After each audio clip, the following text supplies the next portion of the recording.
Have you ever seen one of those movies when, I don't know, the wife asks the husband to move like a painting, and it goes like, place it in one spot, and it's, move it to the right, and then it's actually not good, move it to the left, perfect, and then they step back a bit, and the husband goes like, you sure it's okay? And of course, the wife says, actually no, let's. It was better initially. Now imagine that same situation when instead of a painting you have a couch or a fridge. Not fun anymore, right? Maybe the first time we were laughing, but when it's a fridge or something else heavier, it's already start. You already start to feel the pain. Now imagine if that happens after weeks and weeks of development, when we go and ask our customers, like, is it okay? Do you want anything changed? Actually, yes. Right? Agile tells us to embrace change, and sometimes this can be a blessing, but if we have to embrace the change and move the fridge, it's no longer a blessing. It can be a curse. Now, our next speaker, Dan Suchu, who's been on this stage or other stages inclusion. I'm sure most of you have attended some of his previous keynotes and talks. Has always been providing different perspectives over agile and agility, not just, how do you call it, agile, right? How do some companies call the process or the methodology?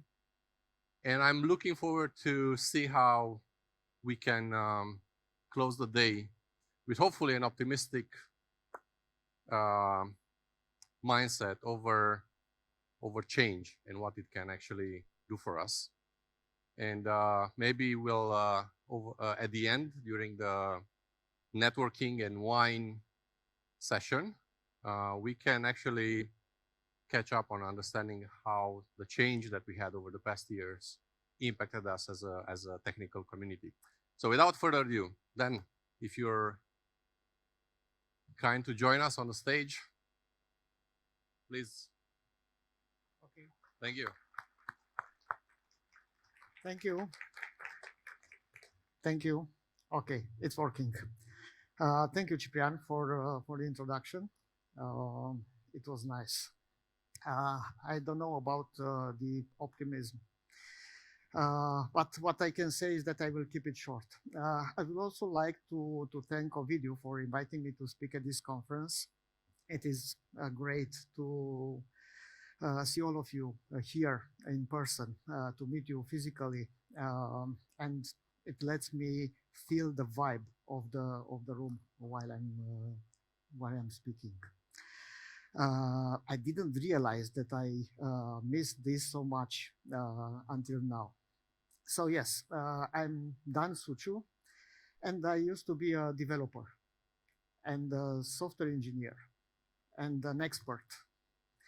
And I also had many other hats on my head.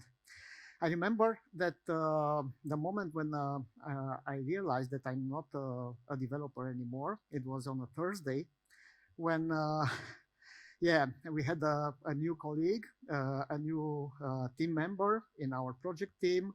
And I introduced myself. I said, hi, I'm Dan, I'm a developer. And at that very moment, I realized that that was a lie. And that was a lie because I was thinking, how many days for how many days I didn't write any line of code. And I remember it was 6 or 7.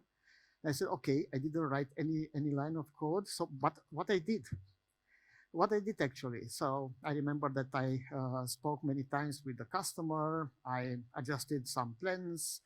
I behaved like an expert, telling to my teammates where to put the code or where to write the code for a specific functionality or another, and stuff like this. So I was not a developer anymore, actually. Now, today I would like to talk about change. This topic became a very popular topic lately.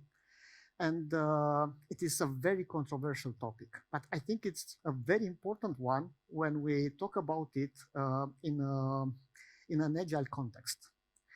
So in last 4 years, since I dedicated myself to teaching, I talked about change in many instances in trainings and conferences or courses. And I always start these talks with agile values. I always start the talk from the foundation, from the basics, from the roots. So agile values.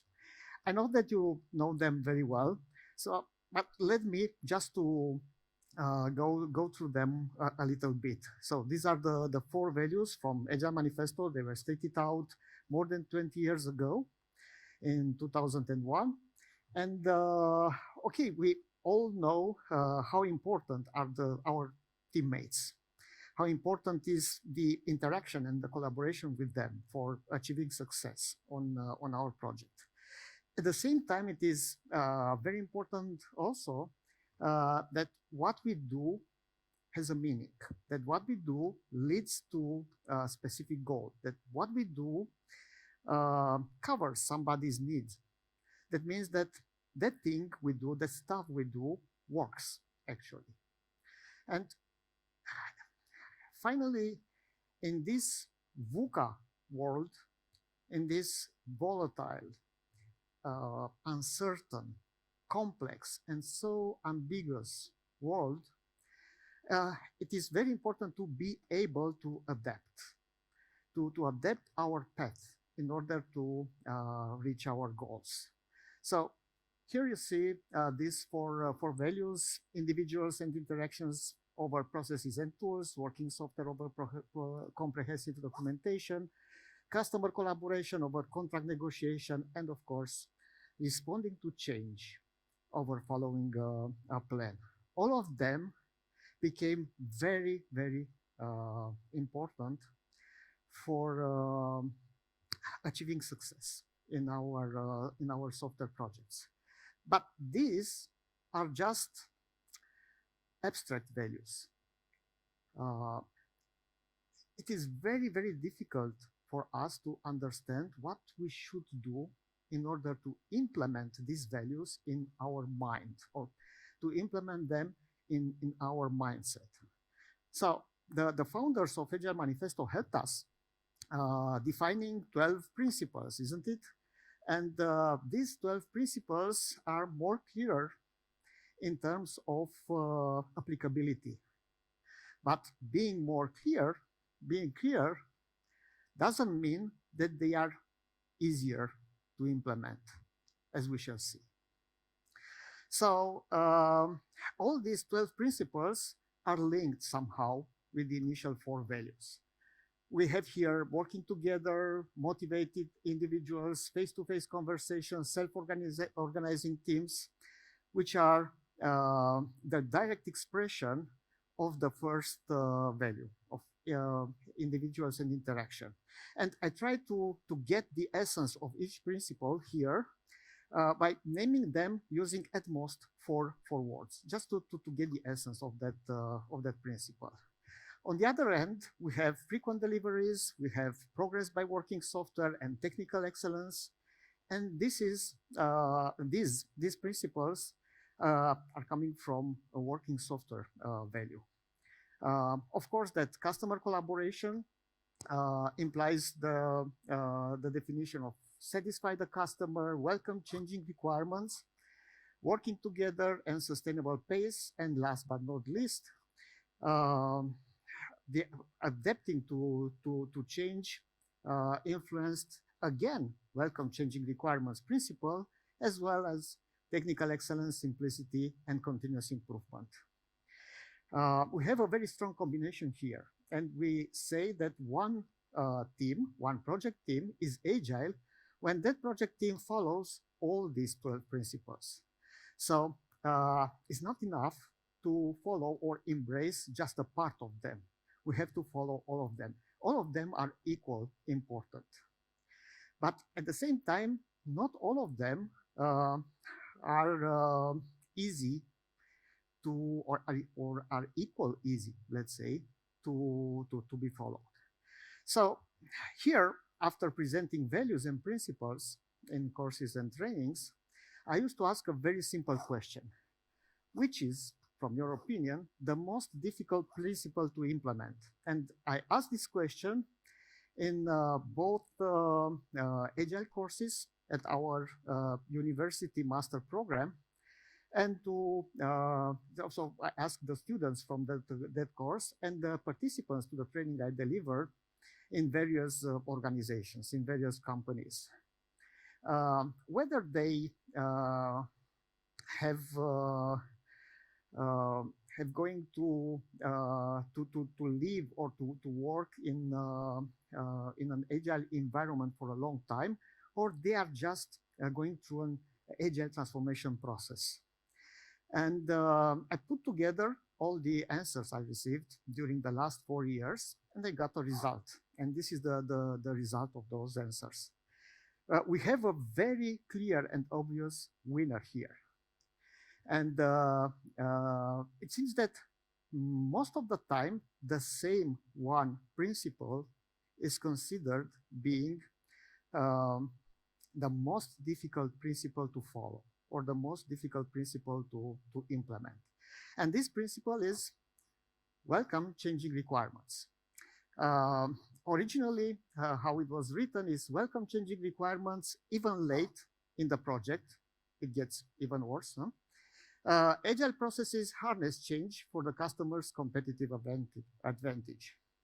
Simplicity comes in second, and working together, of course, working together with the customer, comes in third. But welcome changing requirements is way above those two. So almost 40% of the opinions says that this is the worst principle.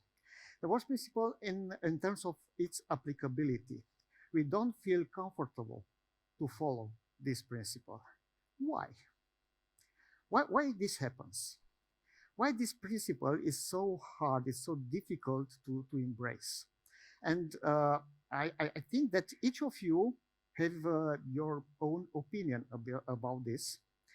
And this is kind of sad because I think frequent changes that appear during a project were the main reasons Agile was defined. Agile was created, or Agile methodologies, Agile processes, Agile tools, and practices were created.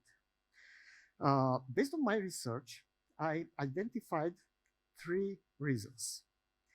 The first one is related to our tendency to find or identify patterns everywhere around us. This is the first reason. The second reason is related to culture, is related to our culture, because most of the people who answered my question are or were Romanians. So it should be something there. It should be a link between our culture and the difficulty to follow this principle. And the last reason, the third reason, is about our attachment to our own results. We are very strongly attached to our results, to our solutions. And this could be another reason. I will detail each of these reasons one by one, and I will start with the first one, with our appetence for templates or for patterns. Now, the human brain, our brain, is a remarkable pattern matching machine. It tries to find patterns everywhere around us. And the main reason why it does this is because it tries to conserve our energy. Maybe you don't believe this, but our brain doesn't like to think. Our brain doesn't like to think. Why? Because while we are thinking, while we are focusing on something lucrative or something creative, we used to spend more than 25% of our body's energy. So this could damage our body actually, and our brain knows this. So our brain tries to find templates to automate the problem-solving process, so to not drain our energy too fast. It is wired to find these patterns. I must say that the most important pattern our brain recognizes is the face, is the human face. Very much processing power in our brain is spent on recognizing faces everywhere, and not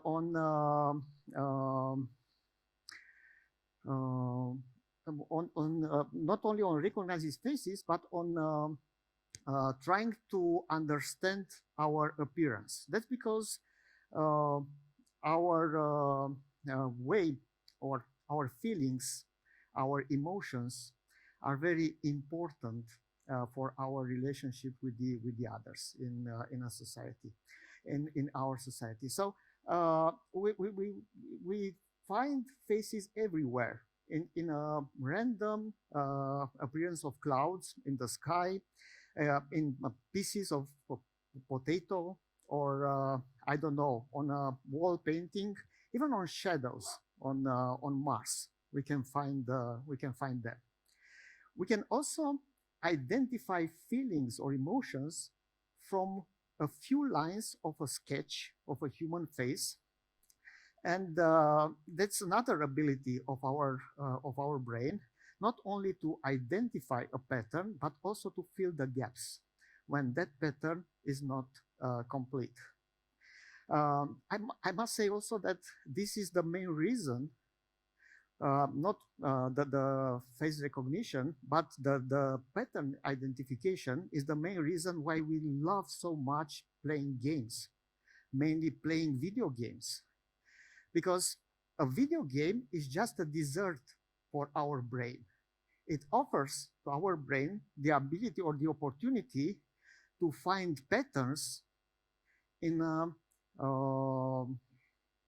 safe environment, safe to fail environment. And what we love in a game is not to win, actually, it's just to find the strategy to win. It's just to find the pattern that allows us to win. When we find it, that game is not appealing anymore. It becomes boring. So we go to another game because we want to play again the same thing and to try to find another and another and another pattern that helps us win, actually. Now, pattern recognition is used also to measure, is extensively used to measure our intelligence. And usually we say that those who are able to identify patterns faster have a higher IQ. They are more intelligent. And we as developers, we have a very high IQ because we have to think everything in an abstract way. We have to solve any problem, splitting it in a sequence of steps, in a sequence of operations in an algorithm, which is just an abstractization of the real world. But what happens with those who have a very high IQ? It happens that they are very attached to stereotypes on one hand, and on the other hand, it is very difficult for them to reconfigure their beliefs. And that's why this ability of our brain to find and identify patterns doesn't help us too much to embrace this second principle from Agile Manifesto, welcome changing requirements. Now, the culture doesn't help us either. I will tell a few words about this cultural model. It is called Hofstede's cultural dimensions. It is the most popular cultural model used to characterize different cultures in different countries. And in this model, there are 6 dimensions: power distance index, individualism versus collectivism, masculinity versus femininity, which talks about the difference between task orientation and person orientation, uncertainty avoidance index, long versus short-term dimension or short-term orientation, sorry, and indulgence versus restraint. For each of these dimensions, each country gets a score between 1 and 100, and we cannot say that one low or high score is something bad or something good. It just tells us why the people which belong to that country, the people that belong to that culture, behaves in one certain way or another. What is relevant for our discussion today is the 4th dimension called uncertainty avoidance index. Now, here for a very low index, we have those countries that show more acceptance of different thoughts or ideas. For high numbers here, we have those countries which opt for rigid codes of behavior, guidelines, laws, and generally rely on absolute truth. There is only one general truth that governs everything. Where is Romania here? Well, Romania recorded a very high score. It is 90. I don't want to say that this is bad. It's not bad at all, because this makes us more focused on producing quality. We are very perfectionist. But on the other hand, this is the reason why there is this behavior in our software team projects, software project teams. Analysis paralysis. We want to know everything from the very beginning. We don't feel comfortable to start developing a task while we don't know all specifications. We ask a lot of questions, and we are looking for a lot of corner cases before starting developing a feature of or a user story. And at the same time, we feel very frustrated when the customer or the business stakeholders change something in the specification. It is not comfortable at all for us. And most of the time, we put that equality there. When the specifications are changed, we think that this happened because the business people don't do their job well.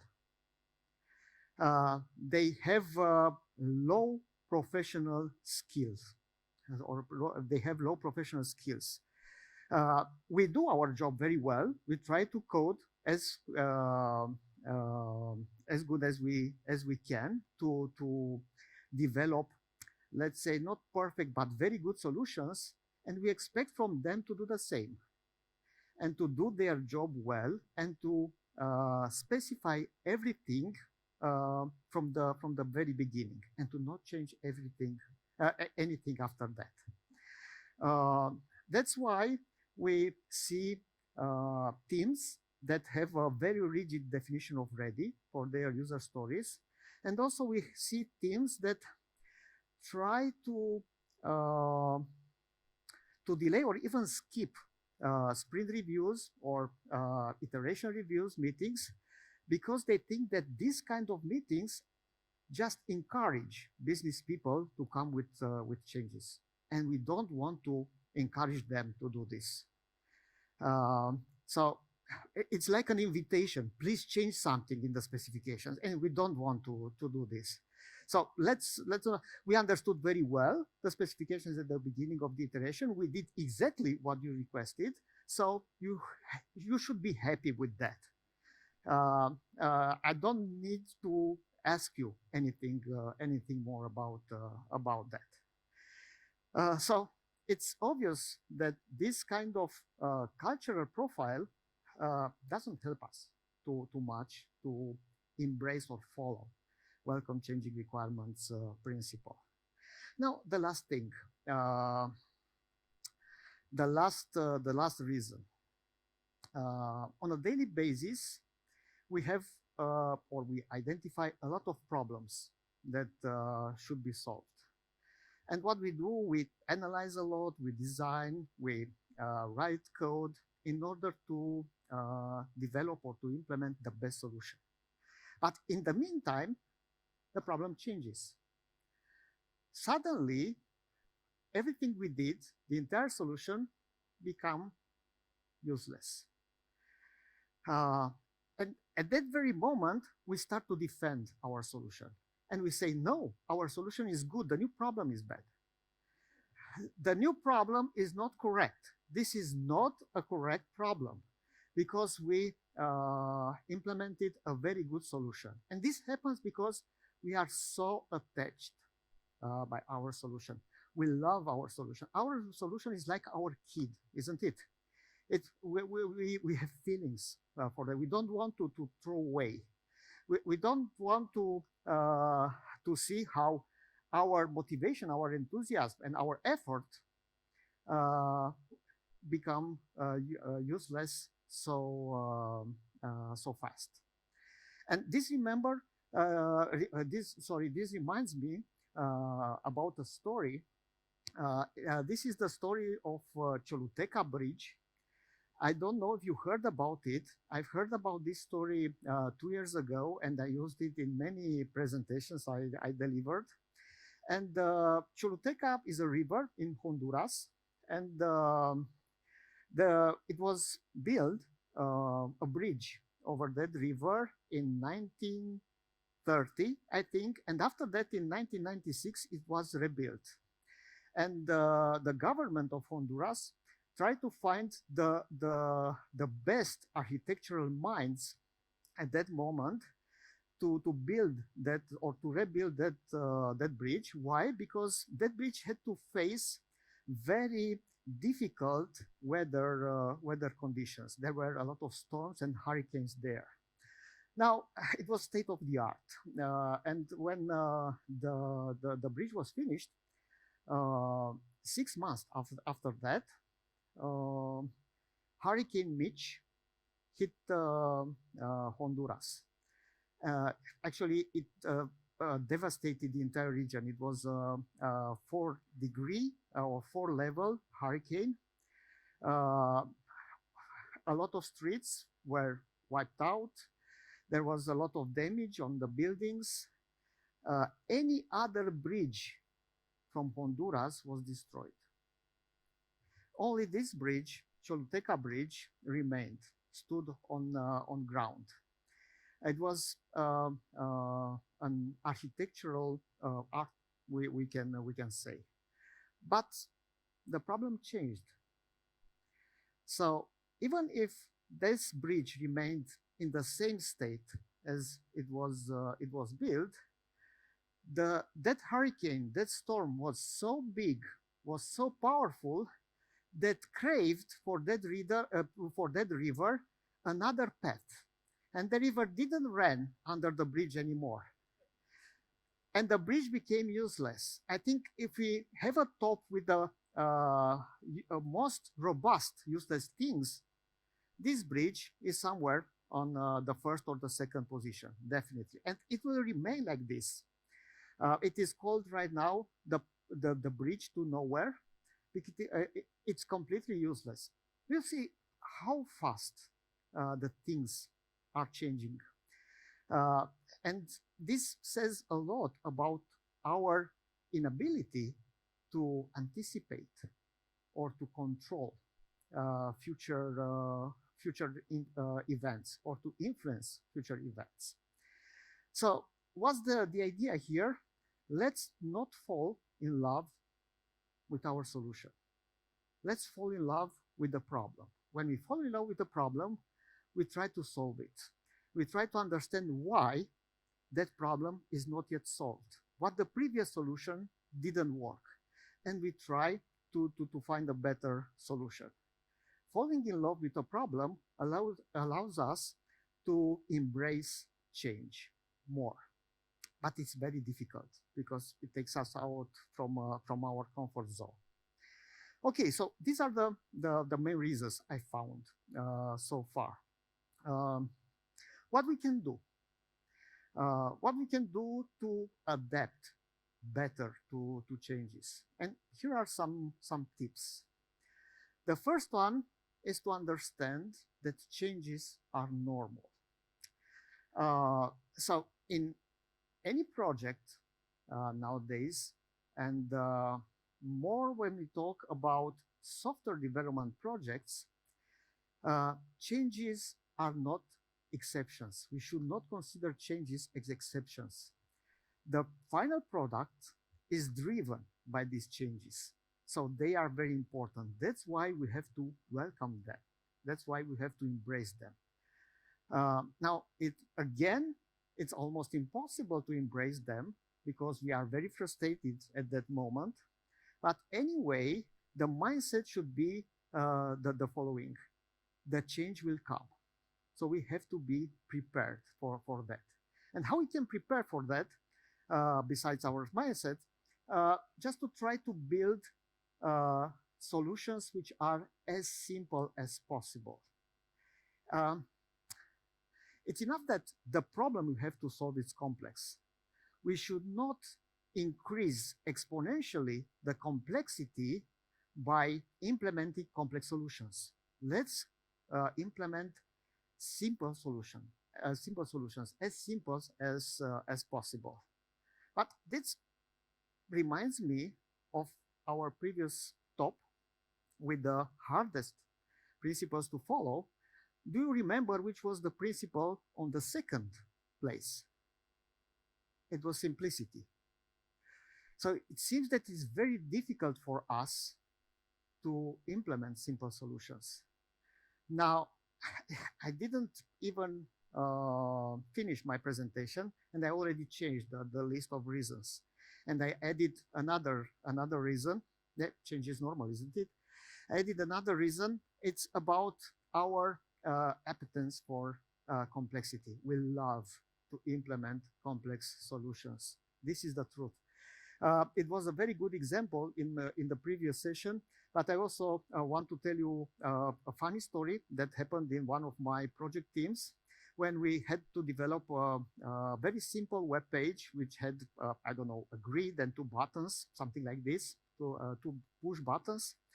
And we tried to estimate how much it will take to finish everything. And back that times, we didn't use story points, we used time to do the estimations anyway. And the general opinion was that 1 day or 1 day and a half is enough, should be enough to develop everything. Now, there was the most senior person in that room, the technical lead, who had another idea. He said, well, what if we will build a framework? A framework which allows us to generate any future web page which contains a grid and 2 push buttons. And this will be very, very easy and very fast to develop those web pages anytime when our customer will ask us for this. At that moment, I saw the eyes of the other colleagues, of the other peers. They were like, yes, that's a very good idea. Now, it's the worst thing we can do. It's the worst thing we can do. Why? Because instead of just solving in one day or 1 day and a half that problem, we just started to build a very complex framework, which added a lot of complexity to the entire project. Of course, that we were not able to anticipate every other requirement coming from our customers. So every time when we needed another web page with another grid and 2 push buttons, there were some differences there, and we had to change the framework. So it was not a good idea. We spent too much effort on building that framework. On the other hand, something else happens. You know, we don't like to configure things. So we obtained that framework. That framework was able, based on some configuration, to generate any web page containing 1 grid and 2 push buttons, but it's so boring to use it. Instead of that, it was a better idea just to implement just to code, to implement the code, to write the code for those web pages. So we are very open to develop complex solutions. And maybe it's also something in our mind, because when we go back home and one of our family members asks us, what did you do today? We don't like to say, we did a simple thing. We would like to say we worked on a framework. We worked on something which was very complex. So now it's another feeling, but it's not okay. Going back to our tips. Here below, build simple solutions. There are a lot of voices nowadays that says that reusable code, overusing frameworks, or adding more layers in a multi-layered architecture brings too much complexity to our application. We just have to keep it simple. Of course, that this is debatable, mainly about reusable code. When I say this in front of my students, all of them are very surprised because they learn that reusable code is very good.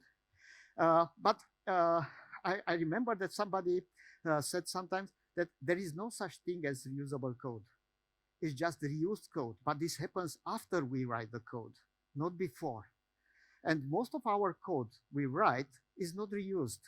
So don't add that complexity to your code to make it reusable. When somebody needs your code, make it reusable. And this will happen very rarely. This was the idea. I don't want to suggest that this is the way. It's not my opinion, but I liked it. It sounds good. And another tip is to build evolutionary architectures. Of course, that microservices helps us in this respect. But I also want to recommend you to read this book, Building Evolutionary Architectures, coming from Neil Ford and two of his friends, or to look at or to watch James Shore talks on evolutionary design. And this that animation was taken from one of his talks. They are very, very interesting. And they talk about this. They talk about delaying decisions. Don't take an architectural decision right now if it is not needed. If this decision will affect one functionality that has to be developed in 2 weeks or 2 months, make that decision at that moment. Right now, make only those architectural decisions which are about the functionalities we have to develop today. And this one is a very good lesson to learn, let's say. Now, I'm at the end of my presentation, but I would like to show you a very short movie which reflects or describes maybe very well how an agile software development teams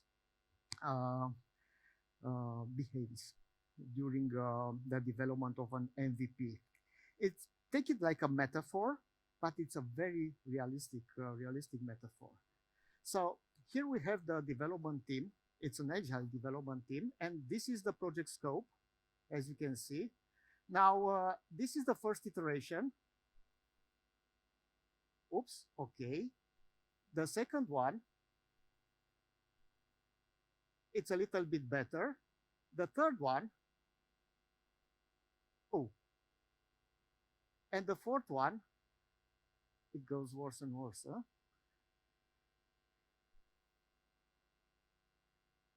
And so on. And the things goes in this way till we eventually have the MVP. Maybe for some of you this looks like a random behavior or chaotic behavior, but it's not. I cannot see a better example of an agile being than a cat. And she's very agile. And this is how an agile team should behave on a project. It has to adapt iteration by iteration, trying to find the best solution it can for what our customers requested.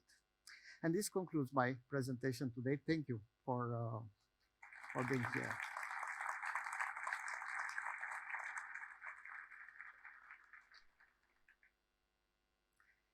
If you have any questions, yeah, the clicker doesn't work anymore, so that's good. It works. Okay. Thank you, Dan. Let's see if we have questions from the audience. While the questions are being prepared, I have to acknowledge then that I've seen your presentation for a while, and always I get some new insights. And now, for the first time, I understand why we tend to recognize holy spirits in, any sort of things outside. Mm-hmm. So yeah, it makes a lot of sense. Let's see if we have questions. Yes, we have one question here. Can we have the mic, please?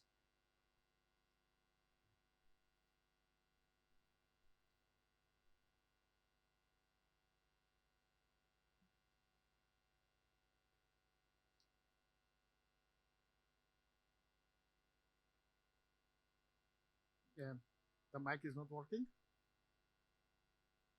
I think now it's okay. Cool. Thank you for the presentation. I would like to ask you, how do you match the expectation of the stakeholders about developing fast and arriving at market at a very fast pace because they want that, and with what you presented that you have to go to many iterations until you get to the MVP? So we have to go on the market very fast, but that means most of the time that we have to negotiate on the scope, and we should do this. We have to understand which are those most important features that have to be developed, and the scope is always negotiable. Now, don't ask your customer about this. Don't ask your customer, what do you think it's important from these specifications? Because he or she will say everything is important. But we know that this is not the truth. And we have to identify exactly those functionalities which are part of, which should be part of the MVP. There is that Pareto law 2080, which says that for any product, and the software products belong to this set. There are 20% of the functionalities which are used 80% of the time by their users, and 80% of the functionalities which are used very rarely. Some of them are never used. A lot of users not even know that they exist there, and this happens in everything. Take any application, and you will realize that this is the truth. My washing machine is the same. It has 12 programs. I use only 2 since I used only 2 since I bought it. Of course, I bought it because it had 12 programs, but that was just marketing. But most of them were users for me. So yes, we want to go faster on the market, but let's see which functionalities exactly, and to negotiate on them. It doesn't need to take 10 iterations. It could be 4. Thank you very much. Yeah, thank you.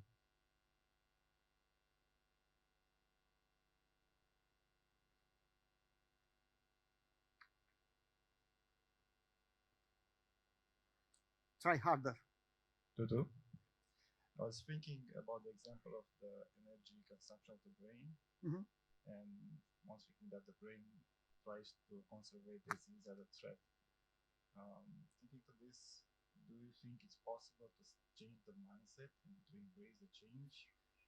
For example, from capitalist, also here, embrace the change, be brave. And how long that would take? 10,000 hours to be a professional, for example? Yeah, it's a very good question, and it's hard. It's hard. Now, for the first part of the question, yes, this is necessary, and we know this. We know that we use these kind of patterns because many times when we left our home, we ask ourselves, did we close the door? Did we take out from the power the iron And the answer is most of the time yes, but we don't remember because we didn't focus on these activities. So they are very useful, but it's very difficult to change something like this. Maybe you saw there is a very nice movie. I think it's uh, Destin. I don't remember exactly the name. It's a guy from Australia, which has a short video on YouTube. It was also on Discovery Channel about riding a different bike. It was a different bike which changed. Yeah, he turned left and the wheel went right, and so he needed 8 months by practicing 5 minutes every day in order to be able to ride that bike. And what happened? He forgot how to ride a normal bike. But in 20 minutes were enough to switch back. So this could be one thing. Yes, it's very difficult, it's very hard, but it's better for us to learn more patterns because it will be easier and faster to change them.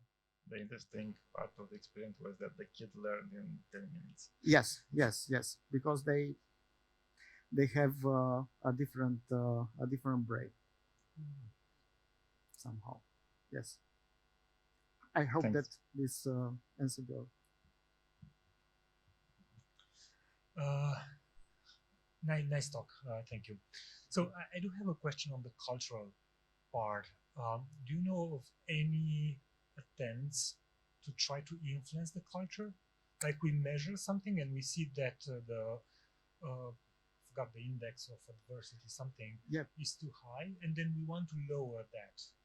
Do you know whether we can do that, or I don't know, similar things? Yeah. So you can see all these indexes or all these grades on Gerd Hofstede website, and they are updated on a yearly basis. And the what made me sad is that the index for Romania for uncertainty avoidance dimension was 89 3 years ago. So it didn't change in the right way, isn't it? Now we don't feel that index suits us, or it's a characteristic for us. Why?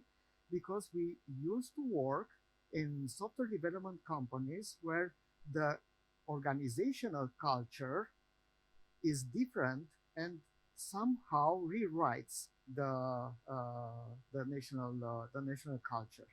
So it could be changed, but it's very difficult to change it at the national level. As Mark said today, you need a crisis in order to obtain this, and most of the time this is not possible.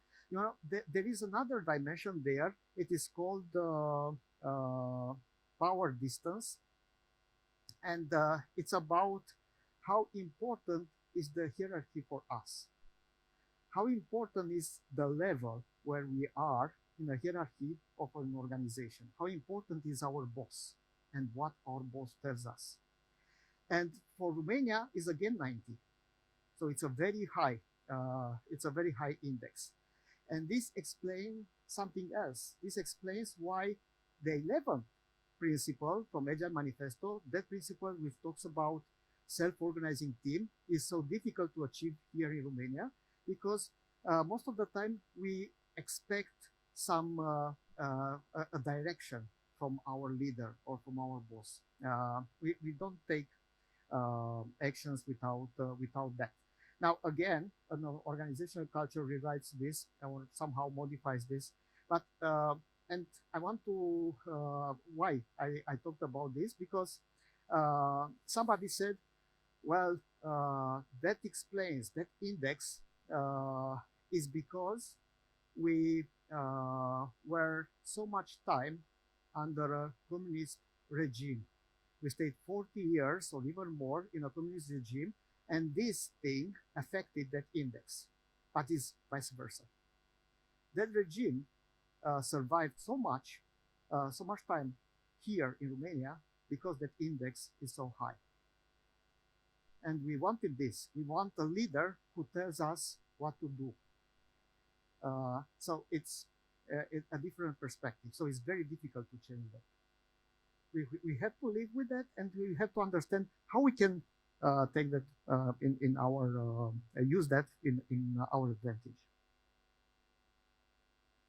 I hope I answered the question.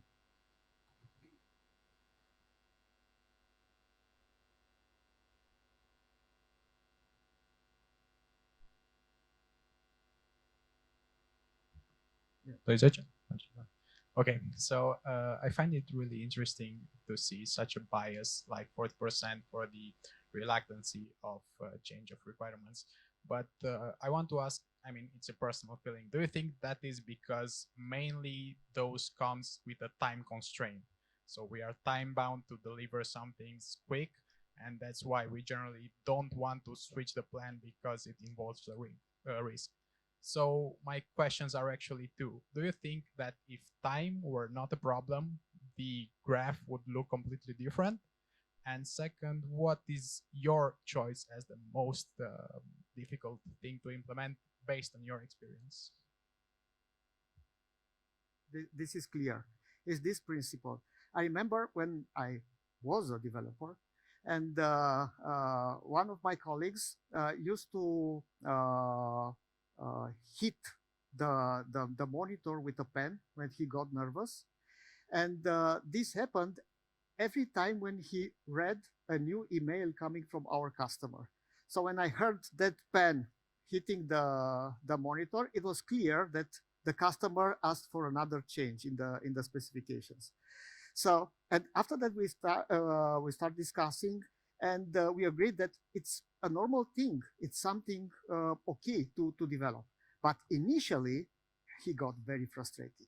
This is not okay. He had to tell us before, and it was not about time. It was about that thing he did. He tried to make a solution, a very good solution, a perfect solution. He just heard that this is not perfect, and he had to change it. And this is frustrating. So it's not so much linked with, in my opinion, linked with time. It's mainly linked with what we feel about the code we wrote. So thanks for talking. Hijack the mic for a second.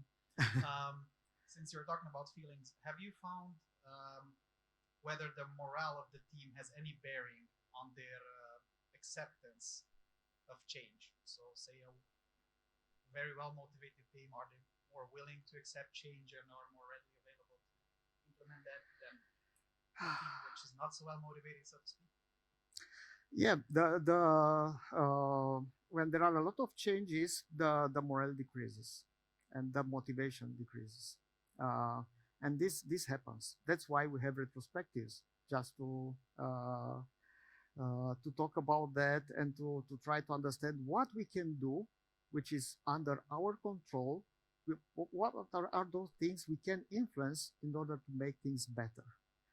Maybe, I don't know, we need another. So again, this is difficult to talk because it is very, very easy to go to one of the extremes. If you ask any developer, he would like to have everything clear, everything complete, all the specifications clear before he starts to work on the task. If you ask a customer, he's very happy that he can come with changes very, very often. So we can see software development team as a car which should reach the destination as fast as possible, but also thinking to safety. This is the main goal, the main scope of that development team. But who sets the direction? It's always the driver, and the product owner or the product manager or the customer is usually the driver. Now, okay, he can change or she can change the direction, he can change the destination, and the responsibility of the team is to very fast change the direction and to go as fast as possible to the new destination. But I don't expect to have a customer which does like this, no, with the wheel. If he or she does it, it's a problem with the customer. So it's a different extreme. And on the third hand, we have the mechanic which has to eliminate all the blockers, all the impediments, and to all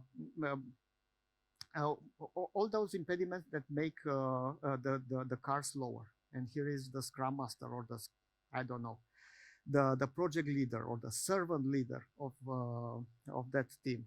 So it's his or her responsibility to negotiate with the product owner or the product manager if that product owner puts too much pressure on the team and changes too often those specifications.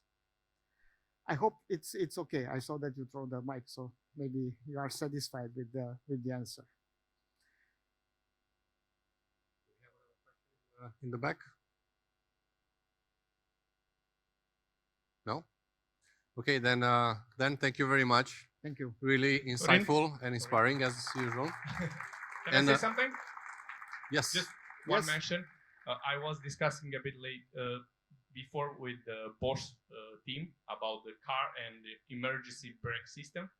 And I think one similarity could be like the car is driving, some pedestrians are walking, and you should say, they should never move into my road.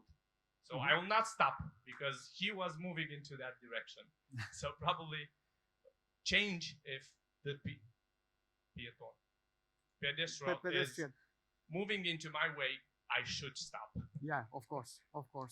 We are always looking. Embrace the change. We are always looking for safety. Okay. Okay, thank you. So before we're closing and before I'm going, if I will sum up a lot